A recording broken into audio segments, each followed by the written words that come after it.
पहचाने भैया, सीतापुर के निर्मल बोल रहे हैं। दुनिया में है आग बात समझ में नहीं आवत है। आदमी अगर खाना खाए बैठे और मेहरवा उसके तिर बैठ गए किटकिट करे लगे, झाँ झाँ करे लगे, तो आदमी खाना फेंक के भाग जाते, फिर वो नहीं खाते और कहते हैं हम खाना नहीं खा, फेंक देते हमारे गुस्सा करे। मगर अगर दारू पियत हो हम मेहरवा उतर जाके झाँ झाँ करे लगे तो कबहो दारू फेंक के नहीं भागत है कि ले हम दारू नहीं पिए।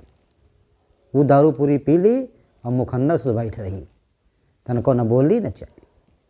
खाली खाना बेरी अगर झाँ झाँ कोई करते तो खाना नहीं फेंक दी, लेकिन बेड़ी और शराब यो पिए तो बेरी अगर मेहरवा झाँ झाँ करे तो वो नहीं फेंकी।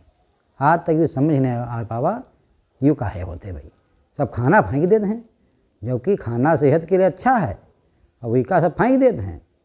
और बाकी गलत संगत दारू शराब यूँ सेहत के लिए ख़राब है, वही का झाड़ी कोनो नहीं दिक्कत कि ले आते हैं हम यूँ नहीं पिया।